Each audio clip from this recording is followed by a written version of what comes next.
Am I the meanest?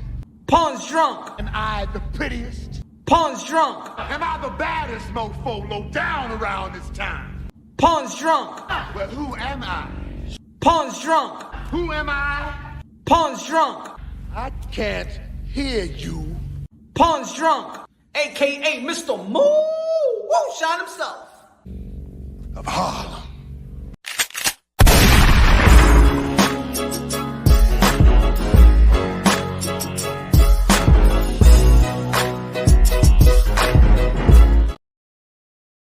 What up, what up, what up, what up? Y'all already know this is Punch Drunk Boxing, a.k.a. Mr. Moonshine himself, a.k.a. El Adobo, El Sazón, El Borracho, El Pastor de Boxeo. Ladies and gentlemen, I'm just breaking the news, y'all. Don't get mad at me. Damn it, I'm a reporter. I'm a journalist. I'm just breaking the news, all right? And I already know they already heard or read what Regis Prograis had to say. Y'all seen the reply of the Dream Haney. Just let me put it right quick. Just to catch up with y'all. So Regis Prograis said, just got confirmation that is true. Y'all reporters better do y'all research. Oh, no, not that part. Yeah. So, yeah, he said, so I'm hearing Devin Haney lost a fight in Mexico early in his career, but he paid to take it off his record. If that's true, that's the weakest ish I ever heard so far in boxing. Press conference is Tuesday, and y'all reporters better not let this shit slide. The undefeated champion, Devin Haney, replied, only dumbass will believe some shit like this. This info is coming from Rolly. That should tell you enough. Regis Prograis replied, I didn't talk to Rolly about nothing. Matter of fact, F you and him. More people know about your little secret than you think. Hashtag fraud. Oh, Lord. Okay, this getting kind of spicy. This is getting kind of spicy, y'all. You know what? And I actually think that this fight or this buildup actually needed this kind of spicy, needed this kind of energy. You feel me? It does need this kind of energy. Ladies and gentlemen, yeah, I mean, whether people believe it or not, it is what it is. Let me shout out to the people out here in the building. What's good in the comment section? What's good, Marco, Antonio Luna in the building. What's good? One of the members of Punch Drunk Boxeo. Y'all already know if y'all want to become a member of Punch Drunk Boxing, y'all already know where to go. You know what I'm saying? Low Nose Boxing in the building. What's good, man? He said, Ponce Ronqui, el pastor de la boca sucia de boxeo. Mira, límpiate la boca de usted. Límpiate la naga, oíste. Tycho TV in the building. Danny Medina in the building. Mr. Moonshine. Let's go, Danny Medina. What's good, brother? Feel up. Haney, the weakest ish in boxing. My goodness.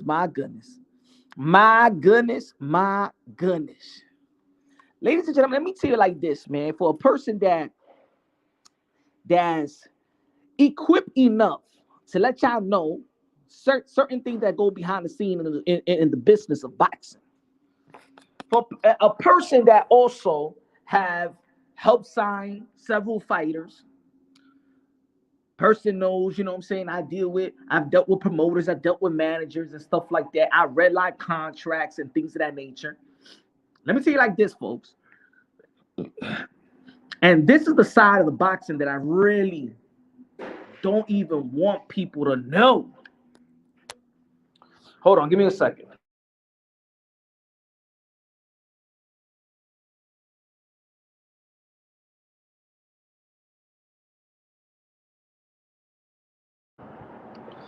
This is the side of boxing. This is the side of boxing that I really don't want people to know, but this what happens in the lowest scale of boxing, in the business of boxing, ladies and gentlemen. Now, people gonna be like, people gonna believe it. Some people's not gonna believe it.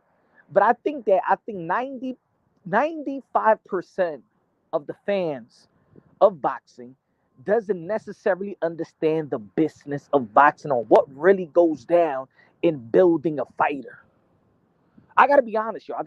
Look, there's a lot of sketchy-ish that goes into building a fighter that if y'all understood, and it's preview to certain things that goes behind the scene in the sport of boxing, I think y'all would not respect fighters like you think you should. I'm wording it wrong. I'm wording it wrong.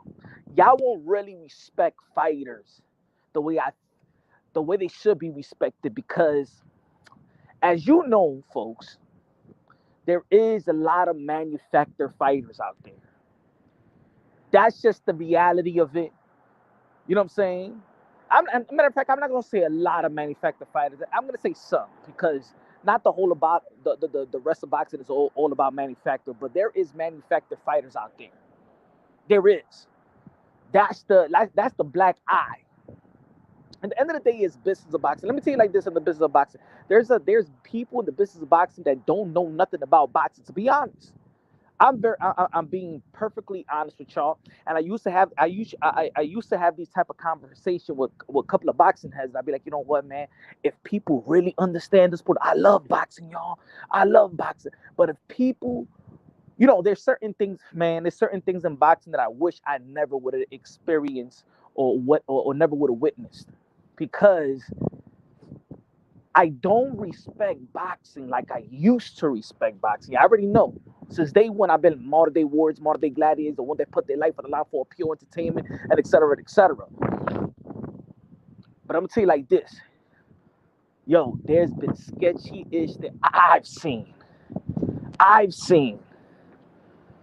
Let me tell you something. And I ain't gonna say that I know that I ain't gonna be the one that be like, yo, I know that Devin Haney or Bill Haney or they paid. No. I don't know that. That's none of my business. I'm just reporting the news. I'm just saying what Regis Prograis is saying, and Devin Haney's gonna answer these type of questions on Tuesday and stuff like that. And which he already did on the tweet, but I gotta explain it to y'all. Give me 1 second. Hold on.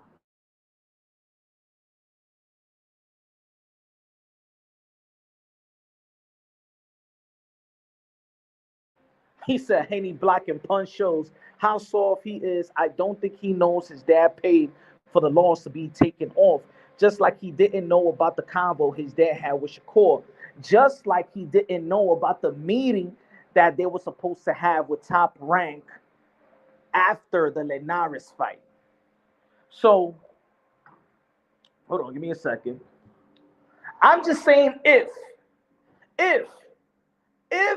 it was paid off that Devin Haney really lost in Mexico, Devin Haney himself would have never known, because the adults would have been taking care of that type of business the way that the adults are taking care of this kind of business right now.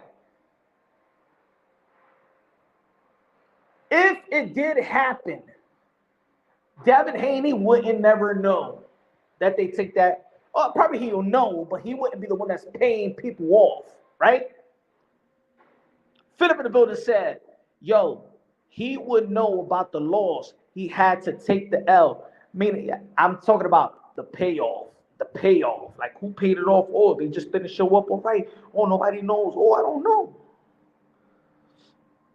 Dímelo, Pocha Dronky, my nigga, always keeping it with us. Cleveland, Ohio, pretty soon, planning to be a member. That's what I'm talking about, man. I appreciate that. I appreciate that, my brother. Ladies and gentlemen, there's a lot of sketchy stuff that goes inside in the sport of boxing, y'all. A lot of sketchy stuff. A lot of sketchy stuff happening in the sport of boxing in the lower scale.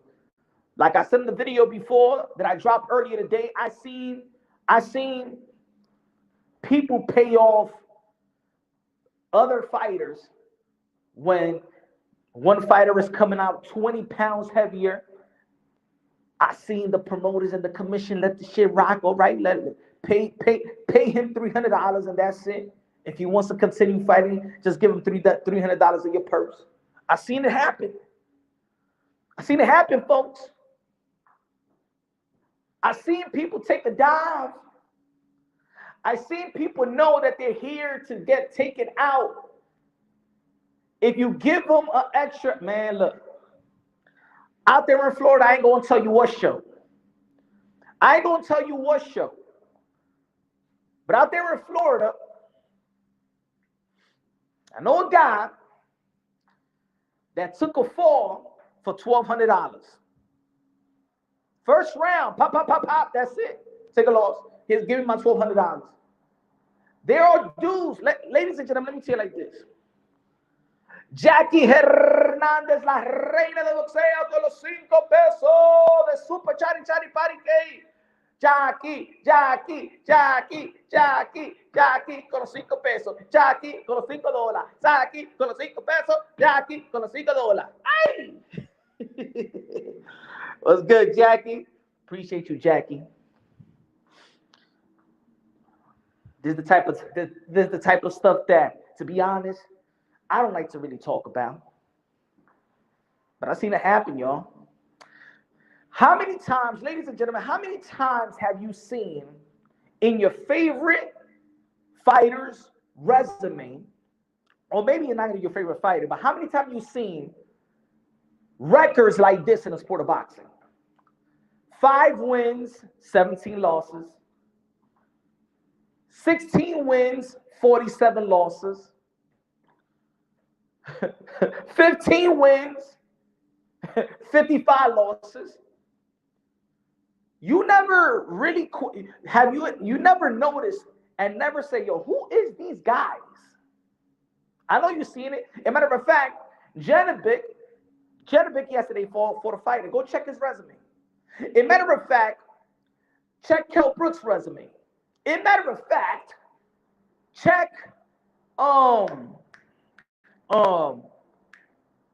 Brandon Lee. Shout out to Brandon Lee, 140-pound phenom. Check out Brandon Lee's resume. Do you know that Brandon Lee in 140-pound, first 4-6 fights, fought a bunch of dudes with a losing record?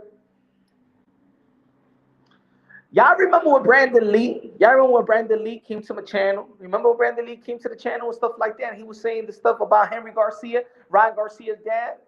You remember? And you remember when Henry Garcia, Ryan Garcia's dad, had the interview with me and stuff like that and follow it up? Because Brandon Lee said, Ryan Garcia only beat me in the amateurs because his parents were the judges. And then Henry Garcia the next day clarified what they were judges and refs, but they never ref or judge Ryan Garcia's fights.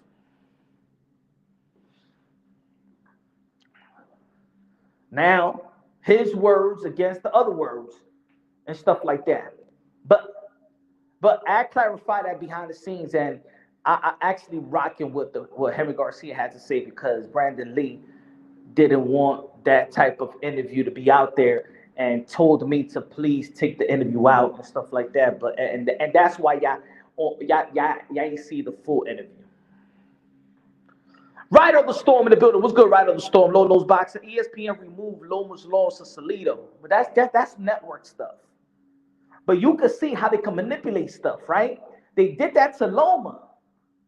Right? You can see how things can be manipulated so the stock won't drop. And the market value of these type of fighters still stay up. Now, let me tell you like this, folks. Coda in the building. What's good? Coda. What's good, brother? And let me tell you like this, folks. Do we know for sure that Devin Haney or Bill Haney or somebody or an attorney, whatever, paid off the people in Mexico, the promoter in Mexico? Now, I'm going to say it like this. Where I disagree with Devin Haney was that it was a Rolly thing. No, ladies and gentlemen. If you know the business of boxing, if you know people in boxing, if you know people even in Mexico and stuff like that, promoters, matchmakers and stuff like that, this has been a thing for a long time. This information, what Regis Prograis is saying, a lot of people behind the scenes been saying it way before Rolly even stated that. The reason why Rolly actually stated that is because the fighters around Devin Haney, his contemporaries, they all say the same thing. They all know about this secret. They all know about this little secret. Talk to any fighter and ask them, yo, do you know about Devin Haney's, did he take an L in Mexico? This has been a thing in boxing within the behind the scenes. Coaches, certain managers I know. This ain't a Rolly thing. This is not a Rolly that just came out and started trolling. No, Rolly just said it out loud what everybody else says behind the scenes. That's just real. Go to the West Coast and go talk to a couple of people. They'll know. That's what they say now. That's what they say. Now the facts of the facts will be if the person look. I think the facts will never really come out. I think because that's just going to do a disservice to the promoter that actually got paid off. If the promoter got paid off, I'm just saying if. I'm just reporting the news, folks. I'm just reporting the news. It's not. This ain't no punch from boxing stuff. This is Regis Prograis and the Haney stuff. Regis said this stuff. We're going by what Regis is saying. Only dumbass will believe some ish like this. This info is coming from Rolly that should tell you enough. This ain't coming from Rolly. That information, I'll say like this, bro. This information is not coming from Rolly.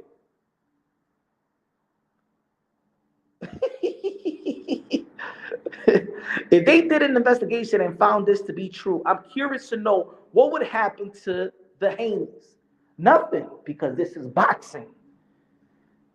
Boxing is the gangster's playground. Gangster is the dirtiest thing in the game. Let me say it like this, folks. You know why they wouldn't do it? Look, even if this happens, you know why this wouldn't be, nothing will happen. Because, look, you could pay off a sanctioning body. How many times, folks, have you seen a fighter be ranked top 15, let's say number 19? One fight later, he's ranked number 7. Another fight comes and he's ranked top 3. How many times have you seen that in sport of boxing? This is a business. People pay off. People pay off so you can rank your fighter. Look, you could call up a sanctioning body and be like, hey, yo, my fighter is ready for a regional title. You have a little envelope. You slip the envelope under the table.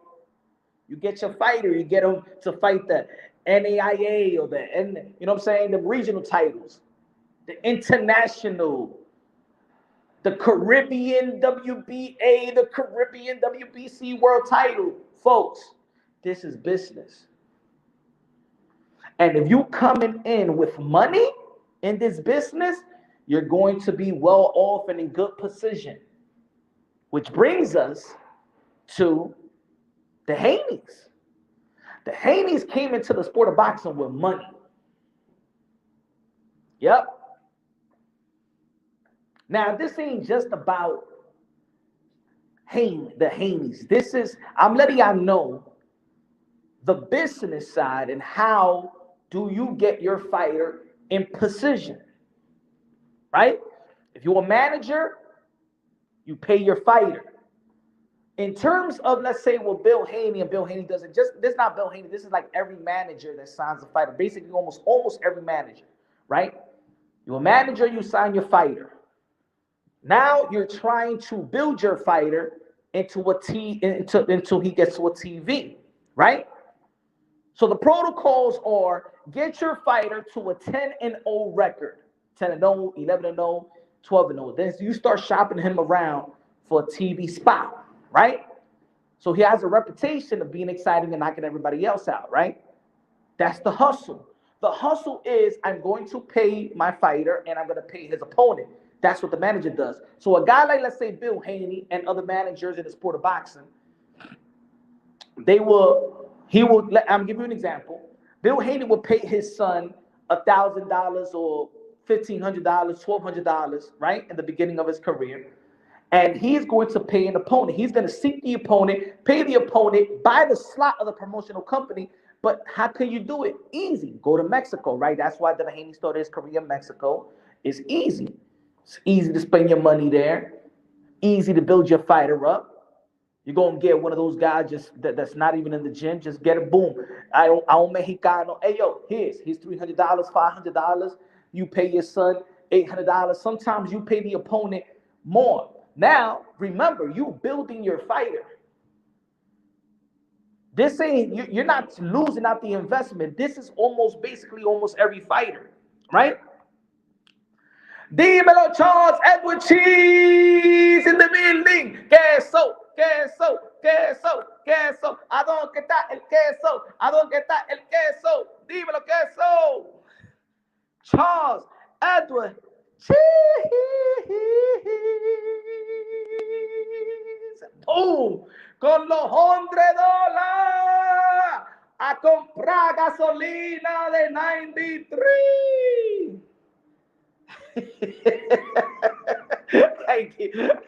Diablo, Charles de Cheese. Diablo, yo estoy como un stripper ahora. Este loco, Charles Edward Cheese con los $100.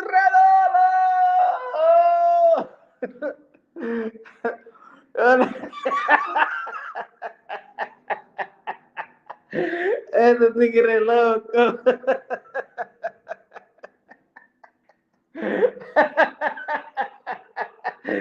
Ay, diablo. Tú me tienes como un trip ahí con mi G-string ahora, Yeah, shout out to Charles and the Cheese. Shout out to Charles and the Cheese.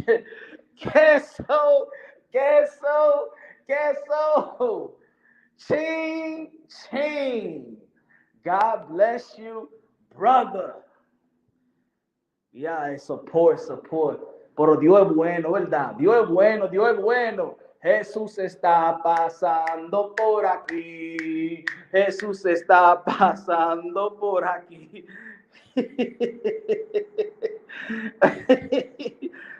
Good looking out, man. Appreciate you, brother. Appreciate you, brother. A la una. A la dos. A la dos.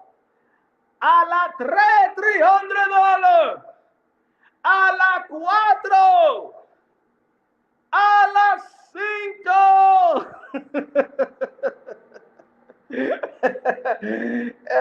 Good looking now, you crazy motherfucker. Hey, yo, we gotta get Charles' own. Hey, yo, Charles.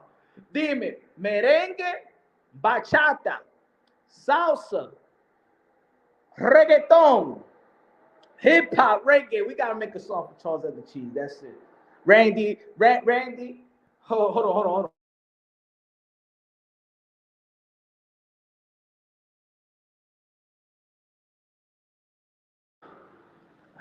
Randy got his own merenguito, but no. We need something exclusive.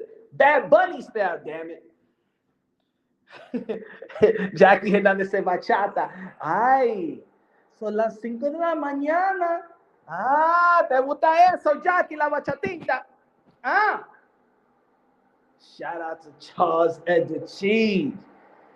Shout out to Charles Edward, a.k.a. Queso. Tower said reggaeton, yo, Punch. You better hope he don't want to party with you. Hey, yo, relax. Charles deserve reggaeton. Narco or Vaticano. Now we gotta get something. We gotta get something right. We gotta get something popping off. We gotta get a good joint. Need an intro, an outro. Shout out to Charles at the Cheese, man. I appreciate you, my brother, man. God is good, man. God is good, y'all. God is good, man. Thank you, my brother. Charles needs to be in the intro, right? We need an intro and an outro and a midtro. The midtro. Is there such thing as a midtro? Ladies and gentlemen, look.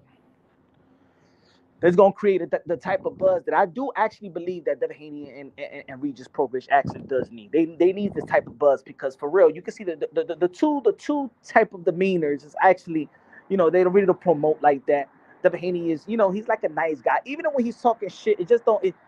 Devin Haney is like when who said that in the movie? Is it a movie or is it a comedy show? And they said, put the bass on your put the bass on your voice or say it with your chest. Say it with your chest. Yeah, Devin Haney, even if he's trying to talk ish, he just doesn't have that type of, he doesn't get people going. And then Regis Prograis, he talk a little ish, but it's too conservative. His talk shit is a little bit conservative. But this right here, I think it's going to get Devin Haney and Bill Haney over the edge. Because this have to be with morals and principle and stuff like that. I think this is going to get Bill Haney and Devin Haney over the edge and stuff like that. Because if more people start talking about this that you paying off, then think about it.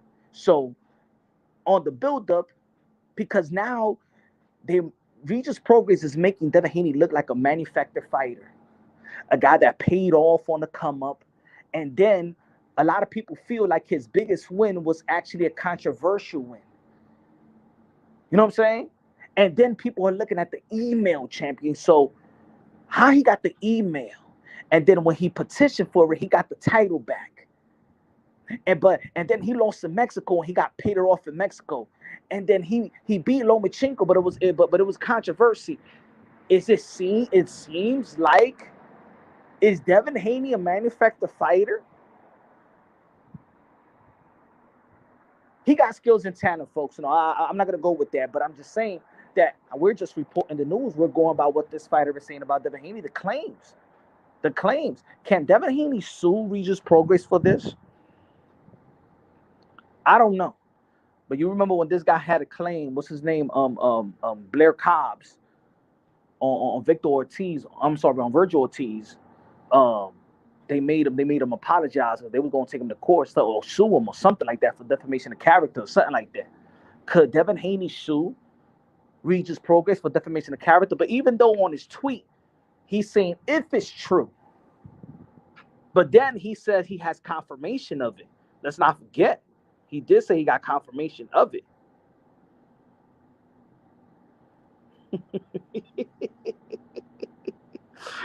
Oh shit. I'm still laughing. A charge of the cheese, man. Good looking down, man. You a monster, bro. The industry plant of boxing was Loma. Now it's Haney. Remember, yeah. You remember with Lomachenko?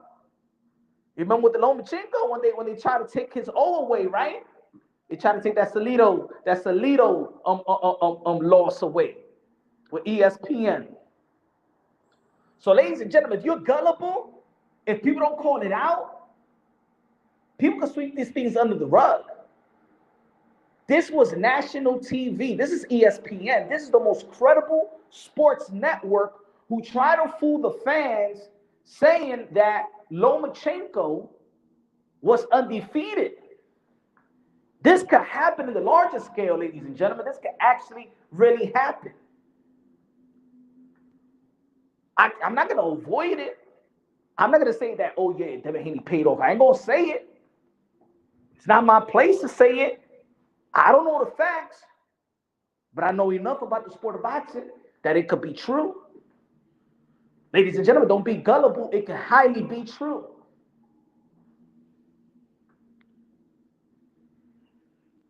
They claiming technicality, though, right? I'm going to say it like this, Charles Elder Cheese, and everybody in the chat. I'm going to say it again. This quote-unquote rumor is like more than half of the people in the sport of boxing have said this way before Rolly even said it. But if that's the case, Neto should just have one draw. Like, Dev was not really pro-age in the USA, so the Mexico shouldn't count. Maybe, right?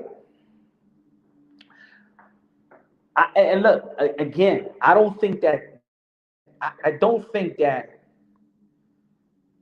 Charles of the Cheese says like Dev was not. Hold on, let me put it. Dev was not really a pro age in the USA, so the Mexico shouldn't count. I'm not gonna say that. Look, I won't be surprised if it's facts. I won't be surprised if it's true. But I think even if they find out that it's true, I think, of course, he's gonna take. It's gonna dent his reputation. But money goes around. Money goes around, ladies and gentlemen. Look, it's just like, again, yesterday with the opponent of Genovic, how he became a champion.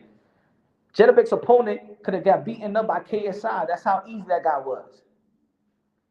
Ladies and gentlemen, if you ever take the time, and I did this before, I did a live about this. If you ever take the time, look at the rankings right now. Or after the live or whatever, whenever you have the time, look at the rankings from the WBO, WBA, WBC, IBF. Look at the rankings, and then I want you to look at the rankings 6 months later. Put a screenshot it, and then go back to the belt federations in 6 months, and you're gonna be names. And just don't look at the top 10. I want you to look at the top 25. Look at the top 25. In a couple of days, you're going to be like, what the hell is happening? Yo, how this guy got over here? Ladies and gentlemen, how did they, look, we speak about this. Ladies and gentlemen, how did Rolly lose to Gervonta Tank Davis and then gets a shot at the world title in the 140-pound division? A vacant world title. Was not ranked in 140. What is it? It's money. And what happened in the outcome of that fight? How did Rolly become a world champion in the 140-pound division?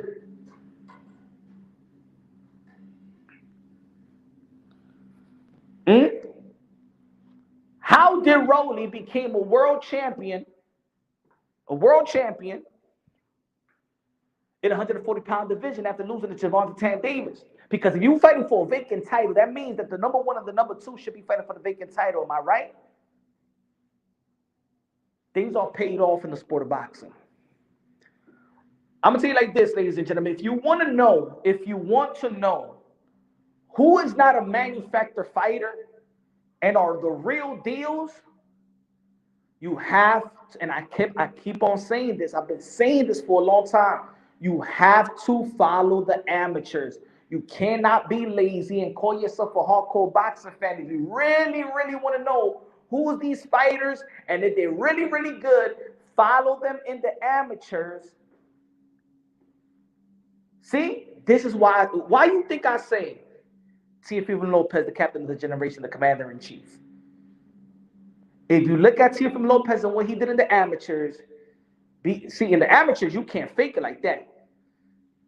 In the amateurs, winning the USA trial. You think that you're winning? I said losing, winning the US Olympic trial. You think that is easy? You think that's easy?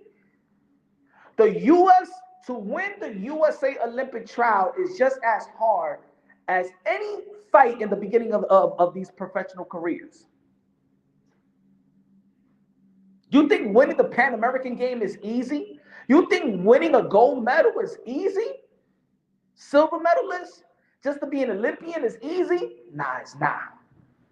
It's not. Shakur Stevenson is a real deal. Tszyu Lopez is the real deal. Bam Rodriguez is the real deal. Naoya Inoue is the real deal. Gary Antoine Russell is the real deal. Gervonta Tank Davis is the real deal. However, y'all people, and I know we like to critique Gervonta Tank Davis, but Gervonta Tank Davis had over 200, almost 230 amateur bouts. Ryan Garcia, 7 national world titles. I think more. Ryan Garcia beat Devin Haney in the amateurs. Ryan Garcia beat Virgil Ortiz in the amateurs. However, y'all, I know a lot of people be disrespecting Ryan Garcia. Ryan Garcia is the real deal. Matter of fact, Ryan Garcia beat Brandon Lee 7 times in the amateurs. Boots Ennis didn't have a lot of amateur, but he, you know what I'm saying? You know who's his kryptonite? Gary Antoine Russell. 3 fights, they fought 4 times. Gary Antoine Russell beat him 3 times. A lot of people were talking about Boots Ennis versus Bud Crawford. And remember, I told y'all about Boots Ennis a long time ago. I said Boots Ennis, the second coming of Roy Jones Jr. I remember when I did that video, go check my archives. But I'm going to tell you like this, the kryptonite to Boots Ennis is Gary Antoine Russell. Y'all don't even need to talk about Bud Crawford. If Gary Antoine Russell decides to go to the 147-pound division and move up and say, I want Boots, and when y'all start doing your homework, y'all going to be like, whoa, wait, guys, I know we was talking about Boots and Crawford, but this guy got his number. Everybody know in boxing that Gary Antoine Russell got Boots' number. Right? But Boots ain't manufactured. Virgil Ortiz is not manufactured. Who else is not a manufactured fighter in the professional level? Look at their resume. You see how fast they move Alexander Usyk? Alexander Usyk ain't no manufactured fighter. Go ask anybody. Well, I keep on talking about, Demis Andre. Here we go again, Punch Drunk Boxing. Here we go again. You gonna be talking about Demis Andre. Oh yeah, that's why everybody in the industry really avoided him. It's not about being scared of a fighter. It's about losing the stock. It's about dropping stock. Demis Andre beat Charles Hatley. Demis Andre beat Keith Thurman in the U.S. Olympic trials. Beat Keith Thurman. You know who Keith Thurman. He's the real deal as well. The reason why Demis Andre get a lot of respect is because his resume in the amateurs is probably better than everybody's resume in the amateurs, including the foreign fighters. Because if you look at his resume, go check it out. He beat Trout. Demis Andre has beaten Trout, Sean Porter, Keith Thurman, Charles Hatley, Daniel Jacobs. Bro, why you think in the lead up to the Brian Castano versus Jamel Charlo fight, remember I said that if Jamel Charlo doesn't throw enough punches, he's going to have a long night with Brian Castano. Pause. The first fight, if you check out my breakdown, he said, no pause needed, Charles. I'm going to get you on the one quick. Oh, okay. Y'all going at each other. Crawford, the best fighter in the world, in the box. Let's not forget about Bud Crawford as well. He ain't manufactured. Why do you think I always wanted to see Bud Crawford versus Danny Tszyu Garcia in the pros? Because they was going at it in the amateurs. As a matter of fact, Danny Tszyu Garcia beat Bud Crawford twice. Gary Russell Jr., Leo Santa Cruz. Rivalries in the amateurs. Who else? Mikey Garcia used to fight. I think he lost to Bud Crawford in the amateurs. Adrian Broner. Adrian Broner have over 200. Matter of fact, Adrian Broner almost have 300 amateur bouts.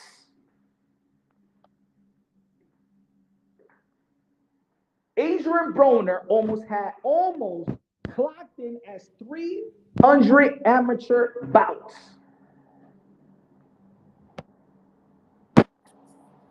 Devin Haney, I know he won a tournament out there in Dominican Republic. He beat the likes of one of my guys that I helped get signed, Henry La Bazooka Cedeño Martinez. Henry La Bazooka Martinez beat Elvis Rodriguez twice in the amateurs. I think Devin Haney also beat Elvis Rodriguez in the amateurs. I'm not sure.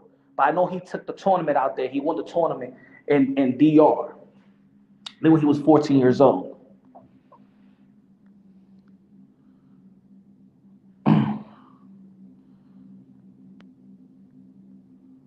But if you look at them in the pros, look how many fights Devin Haney has in the pros, but look how many fights does Teofimo Lopez and Shakur Stevenson have. Look how many fights Lomachenko have in the pros. Look how many fights Bam Rodriguez have in the pros. Look how many fights does Alexander Usyk have in the pros. See, these guys, Loma, even though they try to cheat with the network. Loma, Usyk, Shakur. Forget it. Let's talk about the young ones. Shakur, Tszyu, and Bam Rodriguez. I always tell y'all that these guys are the leader of this young generation. Because you could see in their resume, it's not manufactured. They're not fighting guys that has 10 losses and 15 losses with 1 win. Six wins and 45 losses. Go check out their resume. Go check out Shakur Stevenson's resume. Go check out Keyshawn Davis. Keyshawn Davis ain't no manufactured fighter as well. They're going to be moving Keyshawn Davis quick. They're going to be moving Andy Cruz quick. Rigondeaux was not no manufactured fighter as well.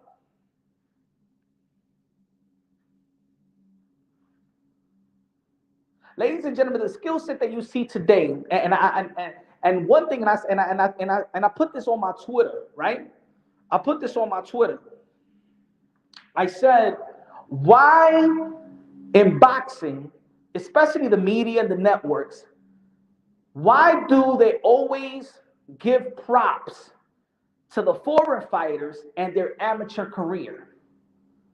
We always hear about Lomachenko, Alexander Usyk, Joe Joyce. They're always praising their amateur career. Why they never say, oh, Dennis Ugas beat Bud Crawford in the amateurs? Why they never give always props to the American fighter? Because if you give props to the American fighter's amateur career, on top of that, what they've done in the professional, these fighters will be talked about greater than what, they're greater and better than what they really are. Why you think I said, well, a lot of people thought I was crazy. 95% of the people thought that I was crazy. As a matter of fact, there was people that be like, hey, yo, Punch, we don't know nothing about no boxing. Punch, I'm going to take your boxing card away.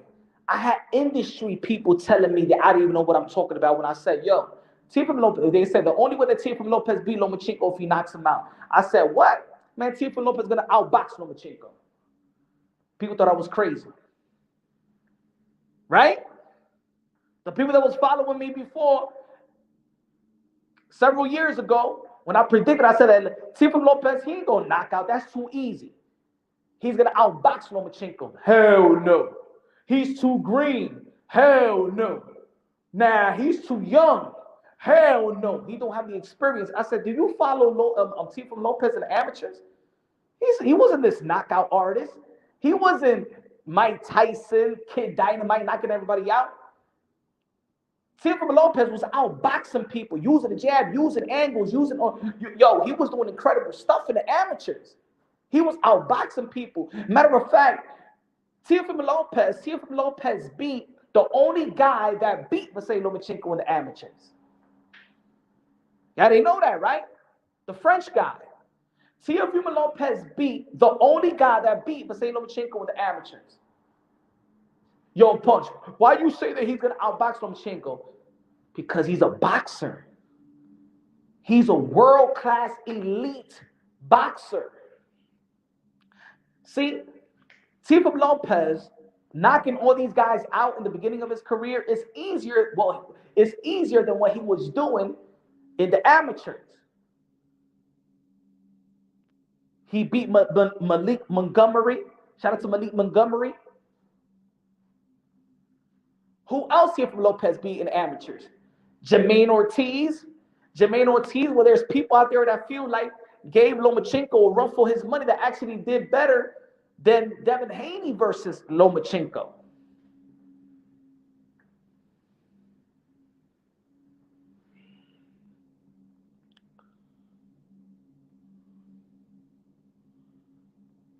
But that means the Europeans, similar to the Cubans, be taking forever to get a shot.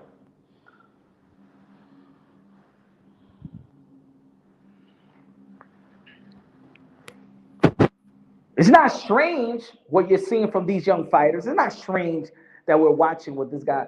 Why you think I said now the younger fighters, right? The people that's on the come up right now. I said the Keyshawn Davis. I'm saying that Keyshawn Davis is actually going to beat Andy Cruz in the pros.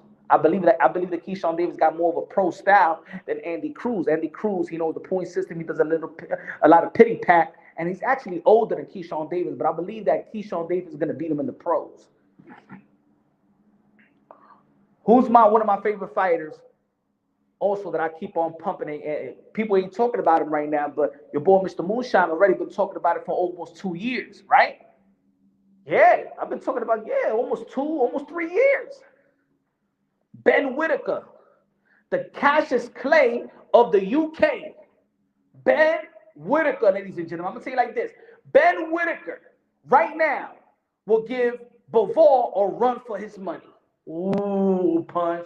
The silver Olympian that was fighting in the Olympics with a dislocated shoulder at times, Ben Whitaker will give Bivol and Beterbiev a run for their money right now. Why am I saying that? Because in all actuality, Bivol and Beterbiev are succeeding with their amateur style. Remember, they don't have a lot of fights.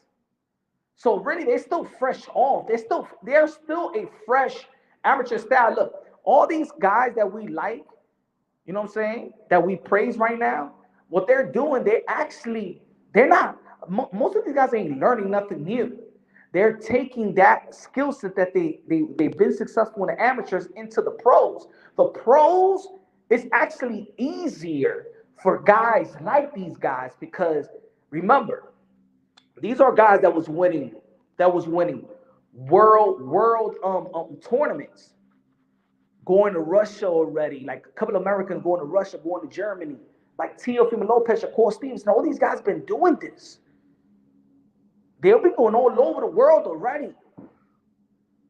They seen all these styles.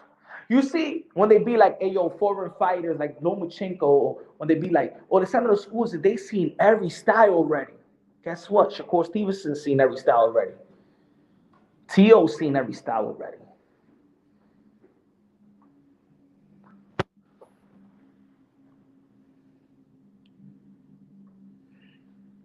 So, and I would just keep talking about this. I'm talking about all of this because we're talking about manufacture. There's certain fighters that is a manufactured fighter.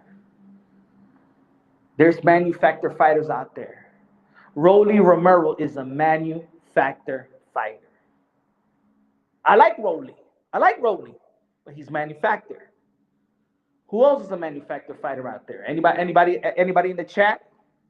Anybody in the chat can say who's a manufactured fighter that you know is more business than actually being great?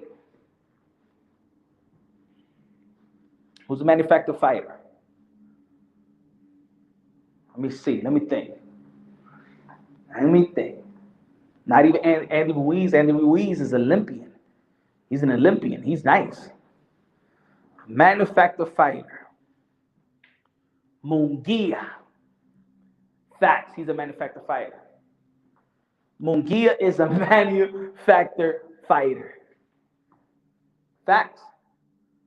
Why do you think Golden Boy ain't trying to put him in the ring with something like that? They know. They know what they're doing with Jaime Munguia. Matter of fact, they're doing it smart. Huh? Is Edgar Berlanga a manufactured fighter? I mean, Edgar Berlanga had a good amateur background. Nothing like a Shakur Stevenson, a Tszyu, not even a Ryan.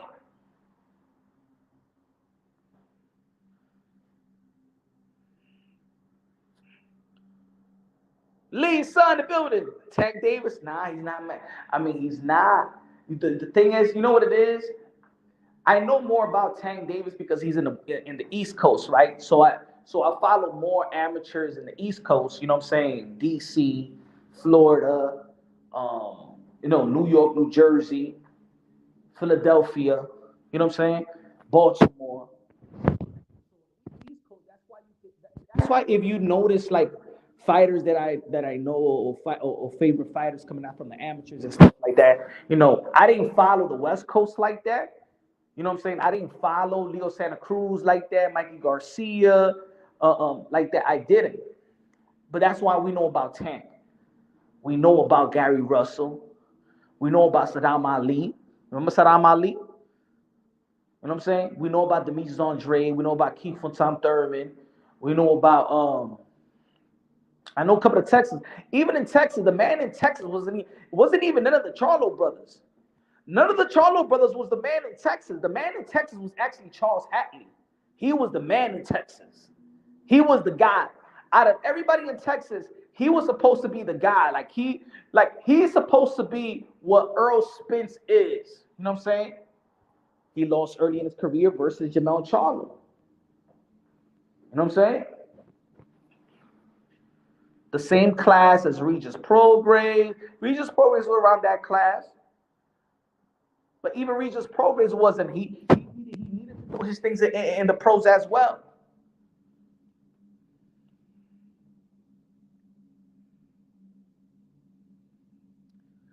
And you know why? Hey, yo, Lisa Snow, you know why I think he punched drunk? Because he fought almost 250 amateur bouts. Yo, Tank Davis fought a lot for free. To be honest, I even understand why they go for the money. A guy like Gervonta Tank Davis, he fought in the amateurs, he fought the most.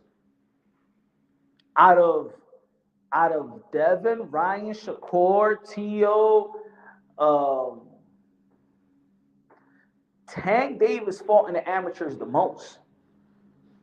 I think he got more bouts as an amateur. But the only thing is he didn't go to the top tournaments and stuff like that.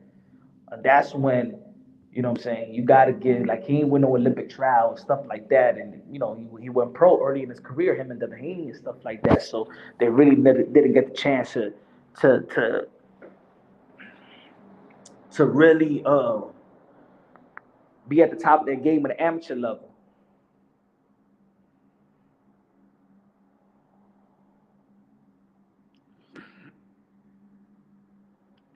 He's starting to slur his words. He didn't used to sound like that. Yeah, you know what I'm saying? And he probably sparred a lot too. You know, and if you think about it, right? They always say that Gervonta Tank Davis used to beat up middleweights or stuff like that. So if you sparring middleweights or stuff, and if you look at his style, like if you could check out Gervonta Tank Davis, if you hear a lot of stories about Gervonta Tank Davis sparring, how many fighters said he would let us hit him? Pause. He would let you hit him and stuff like that. So I think he spars like what we saw in Leo Santa Cruz, the Leo Santa Cruz fight, when he let Leo Santa Cruz hit him with like 3 straight right hands, and then he connected with the uppercut.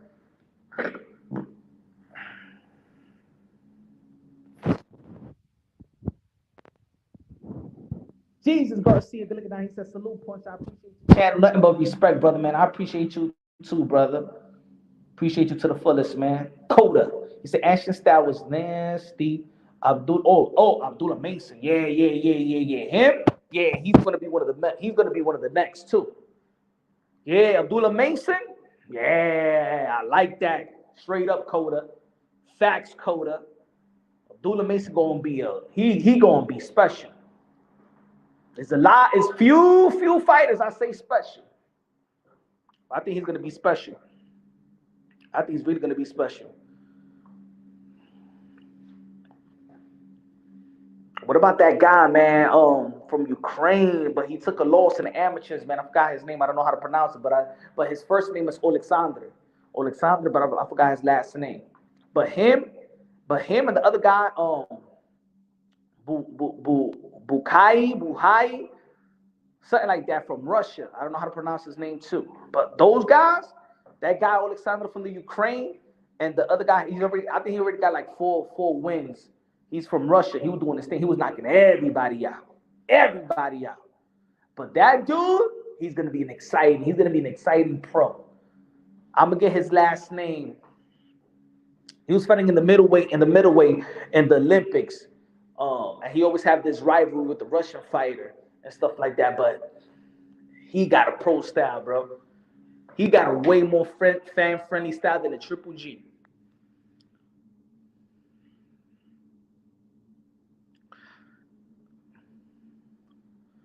Cormel, yeah, he's good. He's good. He's good. He's gonna I hope they move him quicker though. I hope they're gonna move him quicker than even the Javante Tank Davis.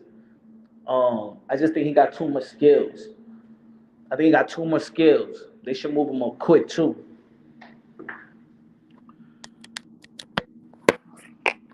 And then there's other fighters that learned on the job. You know what I'm saying?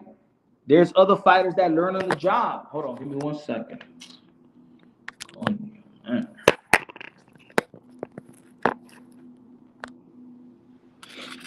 There's other fighters that learn on the job. Canelo Alvarez learned on the job. Deontay Wilder learned on the job. David Benavidez has learned in the job. So that doesn't mean that there's other people in the amateur that was so good in the amateur that they was just it didn't translate to the pros. But then there was other fighters that didn't have an amateur thing, but they're good in the pros. So David Benavidez is succeeding. He never how many pro fights did David Benavidez? I think David Benavidez had like 4 amateur fights. Deontay Wilder had like 20 amateur fights. Mike Tyson only had 40 or 50 amateur fights. So just because you don't have a amateur background, that doesn't mean that you could be. But Mike Tyson was already fighting in the Olympic trials also. So he moved up quick, you know what I'm saying? Even in the amateur. Maybe he was just knocking everybody out.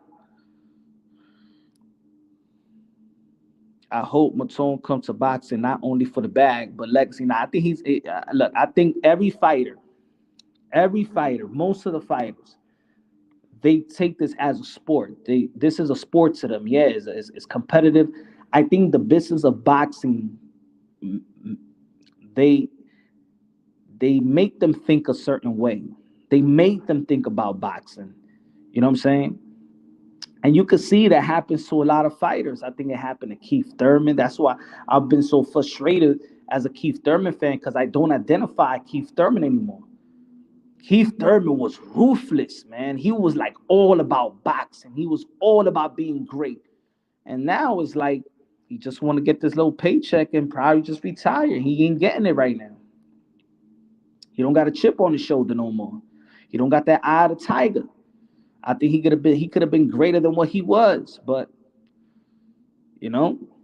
And I've been saying this, and look, y'all know that I always support. I support fighters. I don't go with the wagon of hating on PBC fighters. But I also feel like most of these high level, not high level, but high class, high invested PBC fighters, when Al Heyman finally gets you the biggest fight, they fold. They're not even hungry. Keith Thurman wasn't hungry versus Manny Pacquiao. Earl Spence wasn't hungry versus Bud Crawford. Andy Ruiz wasn't hungry versus Anthony Joshua in the second fight. Deontay Wilder got beaten up from pillar to post by Tyson Fury. Adrian Broner got beat up by Manny Pacquiao. These guys, when they get, that's why I don't blame nothing on Al Heyman. I think these guys make Al Heyman look bad. And probably now Al Heyman said, man, F that, man. We getting Canelo Alvarez, man. We getting a guy that know how to stay consistent and know how to stay dedicated with the money and on top of the game. Because I do believe that that Al Heyman has given all these high invested fighters like Thurman, Spence, Adrian Broner, they get Deontay Wilder. He's given them the opportunity to be the man in the sport. Caleb Plant gave the opportunity. Think about it. So for the people that's always saying, "Oh, it's Al Heyman," no. Al Heyman did his job already. Al Heyman is the advisor and manager.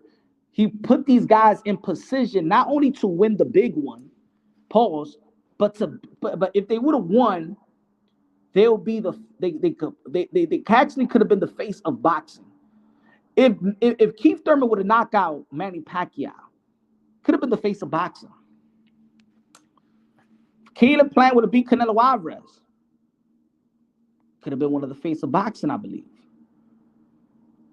If Adrian Broner would have beat Manny Pacquiao, if Earl Spence would have beat Bud Crawford, the way that Bud Crawford beat Earl Spence, he's been putting these guys in position. Yo, Punch, who you got? Tszyu versus Mel Charlo. I'm leaning Tszyu. That dude is nice.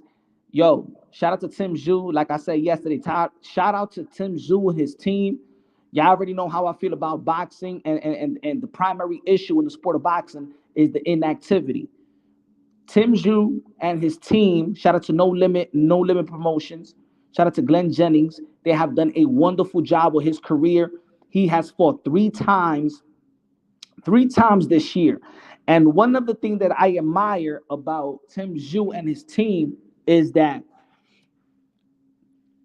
they was in position not to take the risks, meaning that they were already in position to face Jermell Charlo, but they didn't sit around and wait for Jermell Charlo.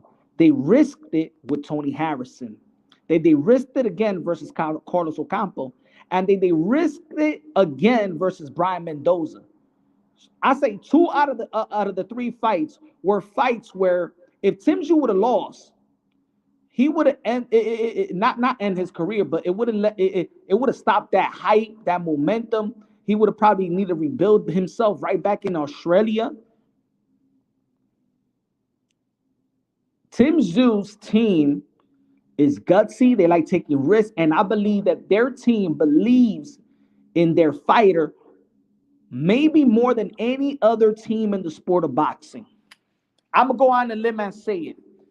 Tszyu's team, trainer, management, promoter, believes in Tszyu more than any other team believe in their fighter. Outside of Bam Rodriguez, outside of Tszyu, and outside of Shakur, because I believe that Tszyu, you already know, Tszyu fought Lomachenko in 15 fights. I'm sorry, Richard Comey, and then Lomachenko in 15 fights, fought Josh Taylor. You know what I'm saying? Like, they put him on a do or die type of fight, right? Shakur Stevenson, back-to-back hearing, Oscar Valdez. Got to give him credit for that, right? Fought Social right after, the guy that a lot of people felt like beat Oscar Valdez. Then go fight Yoshino in his first fight in 135, Yoshino that knocked out Nakatani. Got to give credit to Devin Haney to fight Regis Prograis. I got to give a lot of credit also to Devin Haney and his team to fight Regis Prograis in their first fight at 140-pound division. Got to give a lot of credit. Got to give credit also to Naoya Inoue's team as well. Because if Naoya Inoue's team, look, if he becomes undisputed, damn, he will become undisputed at the age of 30, 29, 30. Same year he beat Stephen Fulton. Shit, he could be fighter of the year. If Naoya Inoue becomes undisputed again, can he go back to his number 1 spot in the pound for pound list? In the same year. But I believe, Charles, that I still got Jermell Charlo being Tszyu. I know I'm not going to be living in the moment. I'm not going to be looking at the way that he approached the Canelo Alvarez fight. Remember, Canelo Alvarez and Tszyu is 2 different type of fighters. People still got to understand that, yes, Jermell Charlo did accept the fight, but he did move up 2 divisions up to the 168-pound division. I'm not going to think that Jermell Charlo is going to approach the fight with Tszyu the way that he approached it with Canelo Alvarez. And I think that Tszyu, he's there to be hit as well. You know what I'm saying? I think that Tszyu is there to be hit. I think he's sharp right now because, of course, he's been active. And that's what it does. When you're active, you're going to be sharp. But I still got Jermell Charlo beating Tszyu. I'm not going to be living in the moment. But yet, Tszyu has done wonderful this year, has been sharp. He's been active. But I'm not going to be on the wagon on this one. I still got Jamel Charlo beating Tszyu.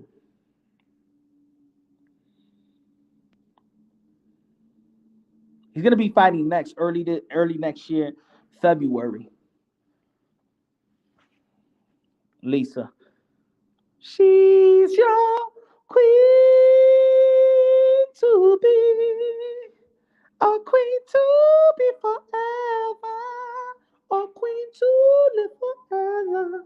Your Highness desire. Lisa!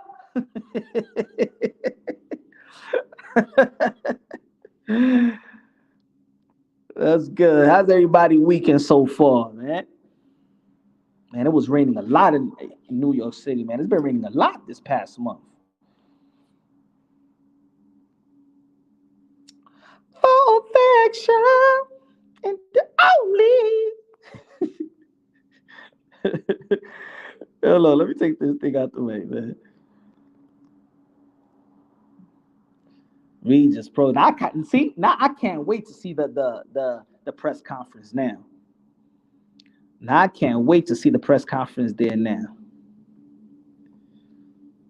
Oh yeah, and this is what I was talking about earlier. To clarify it once again, when people want to debate about, they're gonna be like, "Yo, Punch Drunk, here we go again." No. ¿Qué dice aquí? What it say right there? Canelo can seek exception for next title defense. Look at the date, May 16, 2019. And this is why I always say that Canelo Alvarez, shout out to Canelo Alvarez, the 4th Division World Champion, 5-time lineal 12-time World Champion. No, that's Manny Pacquiao. Canelo Alvarez, 4th Division World Champion, super middleweight undisputed, King Nelo, aka Cartelo, aka Cash Nelo, aka Payday, aka get the fuck out of here, man. This is the reason why I'm always going to be like Canelo Alvarez, his team, however you want to cut and slice it, avoided Demetrius Andrade 140. This is the part that a lot of people, and I was talking about this earlier today.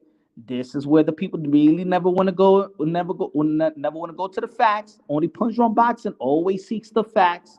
Sergey Derevchenko is his mandatory. However, since he is unified champion, there is a rotation. IBF spokesperson Jeanette Salazar clarified with the boxing scene on Thursday, that May 16th, 2019. Alvarez also has the right to request an exception. Did they request the exception to fight Demetrius Andrade for the undisputed 160? Nope.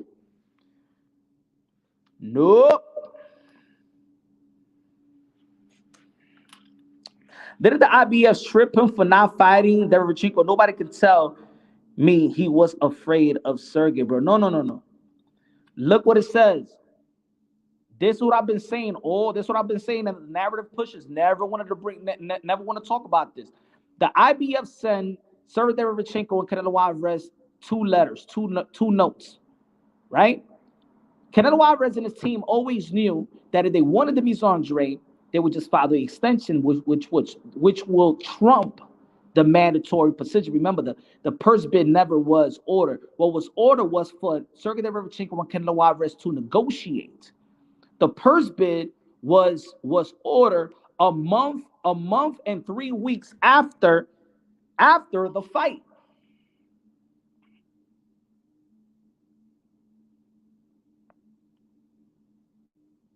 He only got stripped because he didn't fight Sergey Derevchenko, but he should have fought Demetrius Boo Boo Andrade. He should have filed the extension to fight Boo Boo to fight Boo Boo.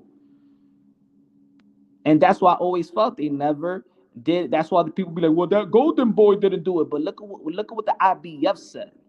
Alvarez also has the right to request an exception. Now, you can't really fault Canelo Alvarez because right after the fight with Daniel Jacobs, what a normal fighter going to do? He's going to take a vacation. His business handlers are the one that need to do these type of works.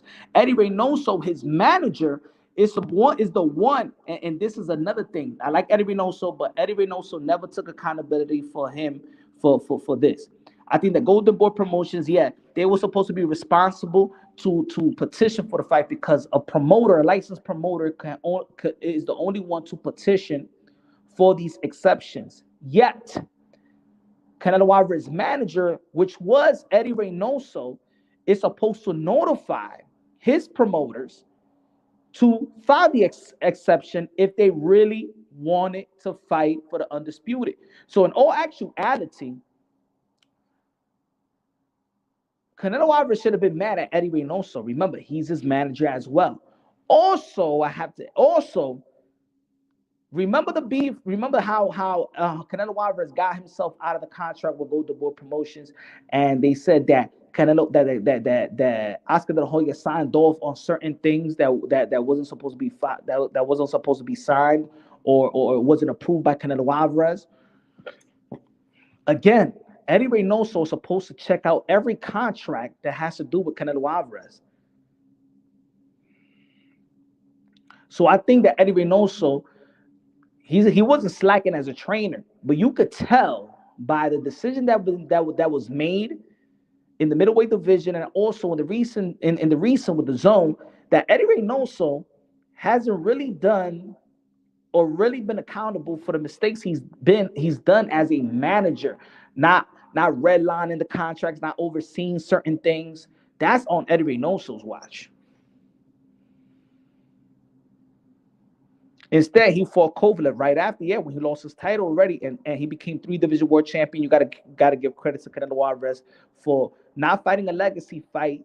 I mean, trading a legacy fight for another legacy fight, and that's why he didn't get ridiculed like that. But they did avoid Demetrius Boo Boo Andre. Those are the facts. Those are the facts. Let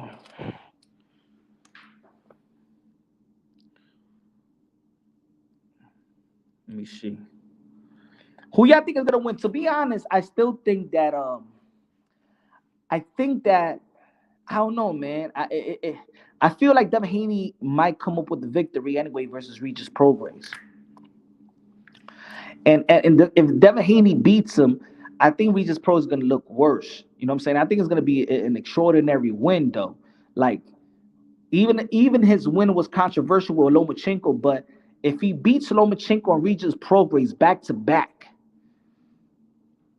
you got to give credit. I mean, on the books, that's going to look really, really good.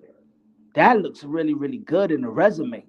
Beating Lomachenko and Regis Prograis and moving up to the 140 as your first fight at 140, that's going to look good in the resume. I really can't see Nello running from Andre. I know because he got bad knees. Nah, man, Canelo Alvarez ain't scared of nobody. No fighter is scared of nobody. But I keep on saying the same thing. Canelo Alvarez ain't scared of Demetrius Andre. Demetrius Andre ain't scared of Canelo Alvarez. David Benavidez ain't scared of nobody. No fighter that respects the division is scared of the other fighter. But the management and promotion, they scared. They scared to lose out on their investment. They know they're matchmakers as well. They know. That's why there's matchmakers in boxing. They know who their fighter is going to have problems with. Is it worth it enough for Canelo Alvarez to lose to Demetrius Andre? Business-wise, is it good business? Now, Canelo Alvarez losing to Mayweather is one thing. Canelo Alvarez losing to Demetrius Andre is another. So I say no. Canelo Alvarez is not afraid of Demetrius Andre, but his team and matchmaking was. That's what I say. They didn't want to lose on their investment, losing to Demetrius Andre. You know what I'm saying? If there's a certain fighter it doesn't make. That's what they don't want. Canelo gotta have something he wants for him to fight you. I'm not saying I agree, but it looks like it. Well, at the time, Demetrius Andre did have something that Canelo Alvarez wanted. Remember, Canelo Alvarez wanted to become undisputed in the middleweight division. There was only one guy left. Just like in the welterweight division, we wanted to see Bud Crawford versus Earl Spence. That's it. There's only two guys with the belts. Same way with Inoue and Paul Butler. Same way with Brian Castano versus Jamal Charlo, and the same way in the heavyweight division with Alexander Usyk with his 3 straps, and Tyson Fury got 1 strap. So we had to keep it consistent, right? There was only one fight in the middleweight division, and that was Demetrius Andre and Canelo Alvarez.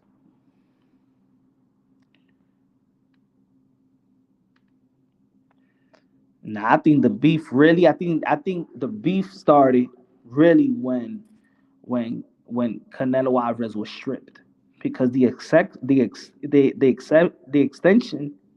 exception wasn't filed by the team. Canelo Alvarez didn't want to fight Sergey Derevchenko. Canelo Alvarez wanted to become undisputed. And while he's on vacation, his team needed to do the proper paperwork, but they was on vacation too.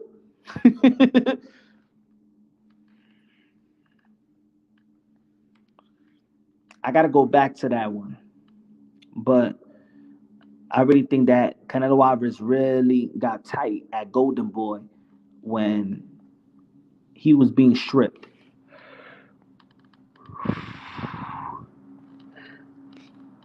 But I think that Devin Haney is going to do a good job. I don't know, man. I don't know. I like Regis Prograis.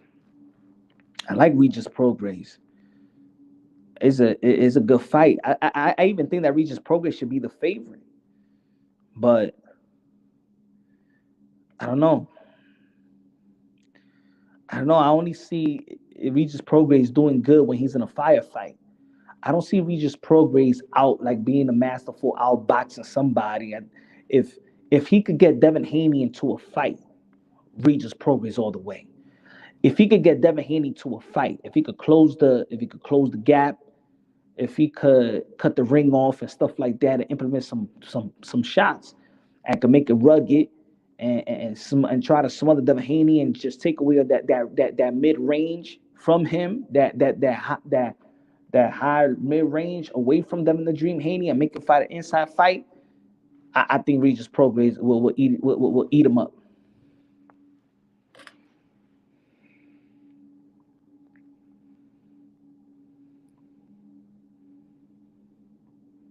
Mm-hmm.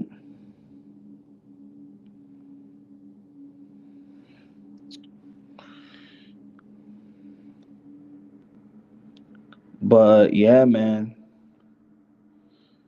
Well, this is getting kind of chippy. I like it.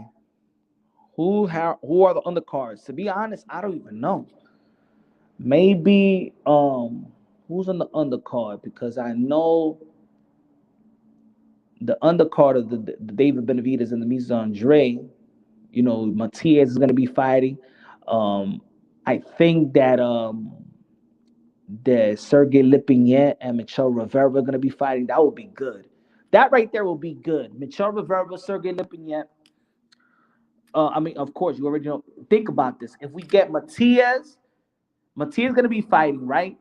If we get Sergey Lipinets, Michel Rivera, we already got Jamal Charlo versus Jose Benavidez Jr.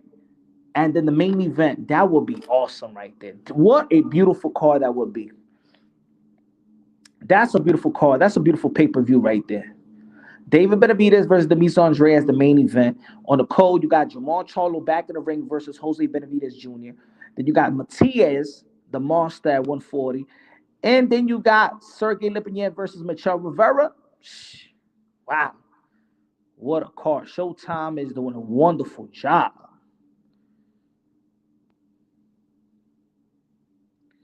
Benavidez says something about boots. But hey, yo, Regis Prograis just tweeted like an hour ago that he was in a car accident. That somebody rammed his back. Pause. Regis Prograis just tweeted out that he was in a car wreck. So right now, I'm not even sure if there's gonna be a fight. Let's see if we get some more information.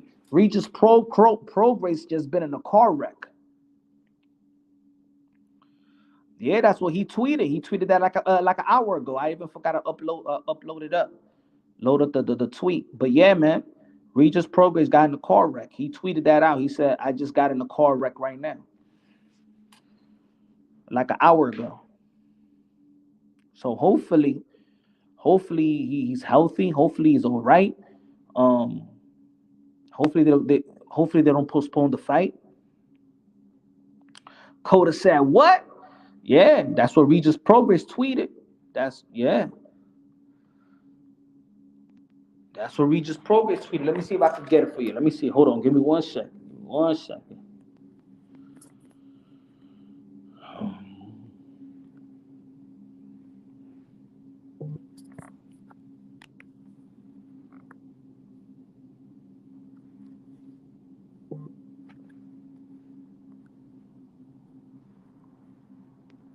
Hold on. See y'all here. Yup. Hold on. Give me a second right here. Give me 1 second, y'all. Let me see if I can upload this one.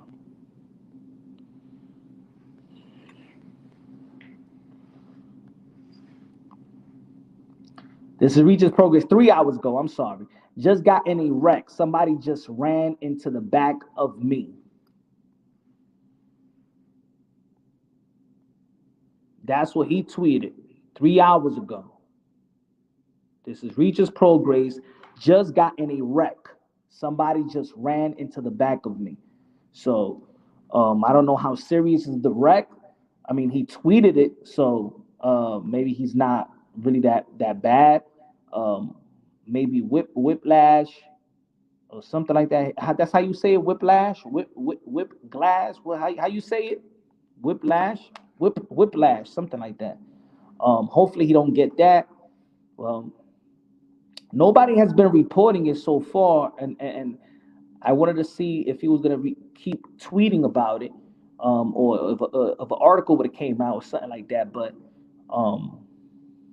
don't know. Whiplash, my fault. Yeah, whiplash. What I was saying, whiplash, something like that. Good looking out, man. You know, English is my second language.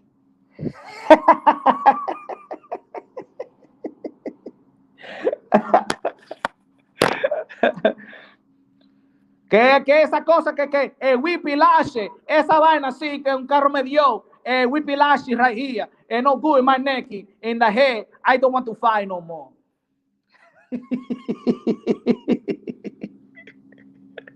He said, "Will you please?" Yeah, man. English is my second language, man. And that's why I always say every time I fuck up, I mean, you know what I'm saying. English is my second language. That's what it is, man. I'm just learning some new words.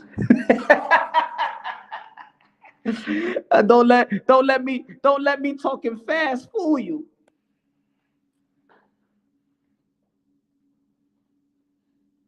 Ahí se ve la mira maestra, teacher. Where did the key can I read the book? Whiplash. Sí, que el maldito carro me dio. Ajá. Ese borracho que me dio a mí, me dio un whiplash right here, in my neck right there. No. Demanda ahora, demanda. I can't get into my car, I'm sorry.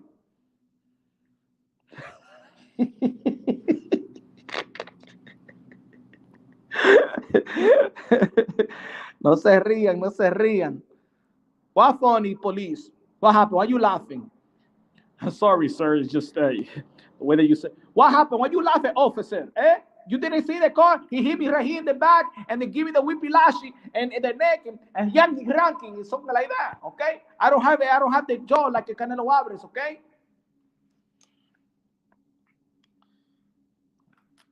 Egg beats. I wonder if they ask Haney about it. But let's see, man. Let's see. Hopefully everything is good. Hopefully it wasn't that serious. Hopefully it's not that serious, man. I can't wait for this fight, man. I can't wait for this fight. David Benavidez to meet Andre, man. I'm so happy, yo.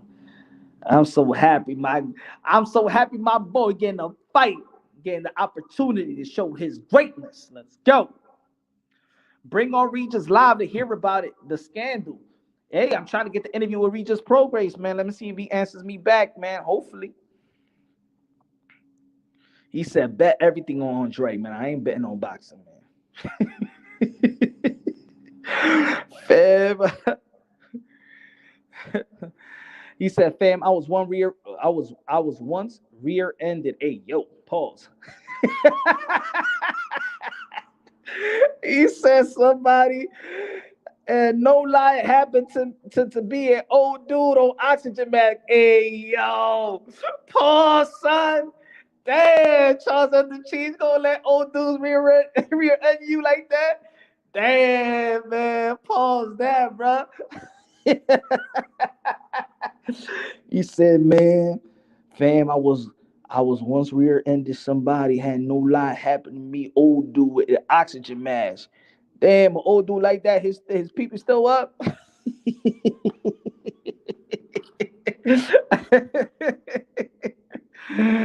We talking about the cause, man. Hey, yo, Punch, get your mind out the gutter. Punch. Didn't Thurman cancel one of his fights for having a whipped cream lash? That was the Sean Porter fight.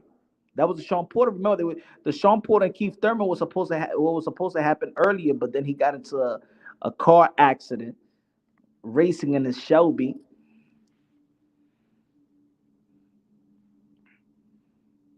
I never drove a Shelby. I just never liked the inside of a Shelby. It's just like it was too plain.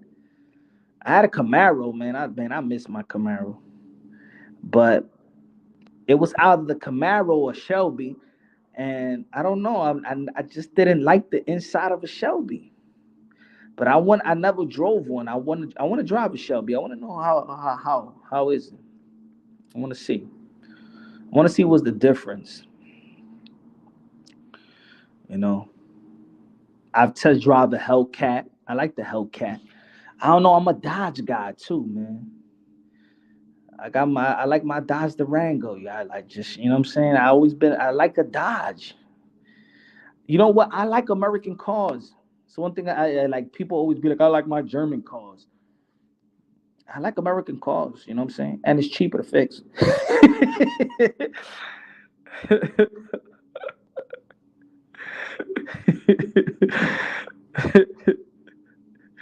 Jackie, you just don't expect that. Stuck up. Devin Haney is an overrated manufactured pillow hand fighter who had the easiest way to undisputed ever. I'll tell you like this, man. The one that got the easiest to a unification bout has been Jennebeck. Bootleg Triple G. Caleb, is the Haney news true? I heard there's a YouTube video where someone recorded it, but it got deleted. Hey, yo, Caleb, that has been people behind the scene in sport of boxing, even his contemporaries. A lot of people know about that Mexico shit. Or it's been a rumor which a lot of people said has been true. That's all I could say. You go to Vegas on the West Coast and stuff like that, and that's been said way years before Rolly even mentioned it.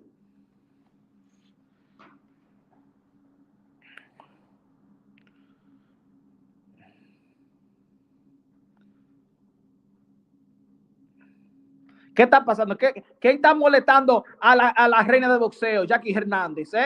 If she don't want to answer, she don't need to answer, okay? Me la dejan quieta.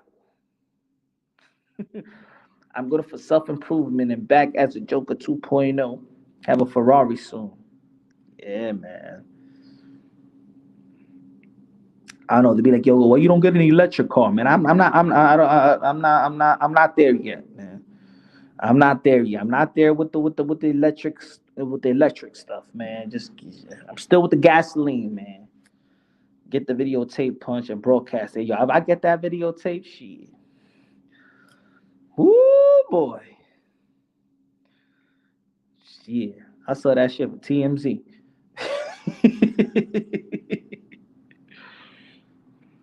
Michelle Rivera versus Sergey Lipinyak. Who you got, punch? Whoa. Man. I go with my guy Michelle Rivera. Punch. I still got that need for speed. I got a Beamer with 1080, 1,080 horsepower. Golly, what the hell you be driving that? That gotta be illegal, right? That's illegal, right? Or you take it to the track, right, Charles at the cheese? Man, if somebody catches with with that type of exhaust and stuff like that, man, nah, that gotta be legal, right?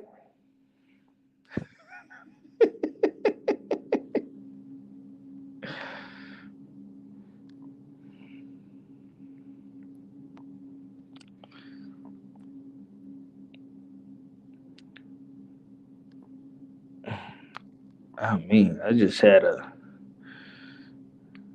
my Dodge Durango is a SRT 7. No, that's not a 7. What is the horsepower?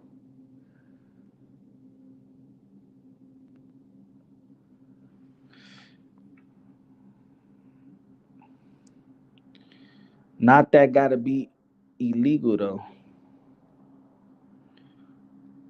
Is it? I'm not sure. I know sometimes they be effing with people with racing cars and stuff like that. They doing that. They doing that ish with the motorcycles now. They trying to regulate the exhaust on motorcycles now.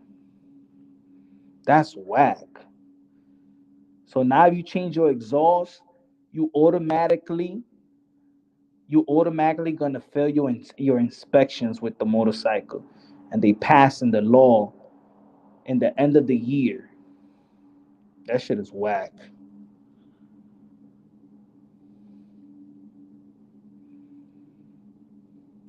Yeah, man, Charles. Yeah, I gotta put some miles on the bike. I usually don't ride the bike anymore, but I said I started like riding it again this summer. You know, gotta put some miles on the bike. He said, "Have you seen you blame?" Nah, I haven't tried the e-bike. Punch got a Kawasaki. Nah. I got a low rider S Harley. I'm a Harley guy. I'm thinking about I'm thinking about the road glide now.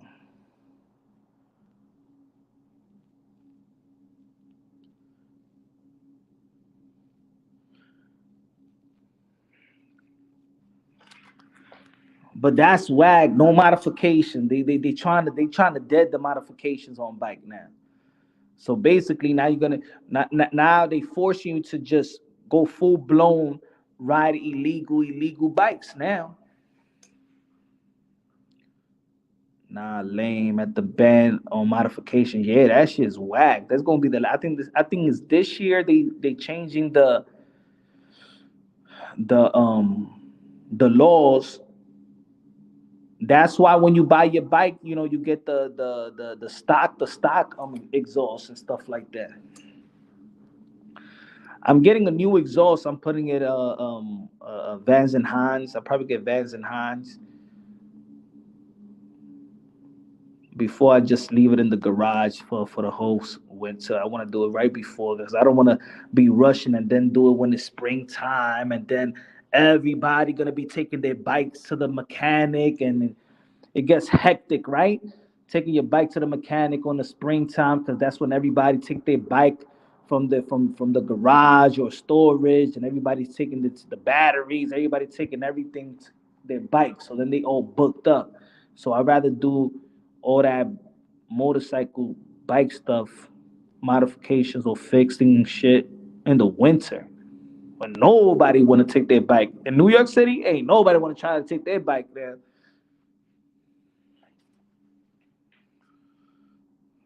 Now I'm gonna start doing that now, Charles. I just haven't had no the time. You feel me? I haven't had. Yo, It gets like two because look, I got the kiddos. They homeschool. You know,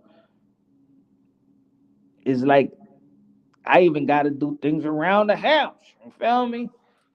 Got a lot of family stuff.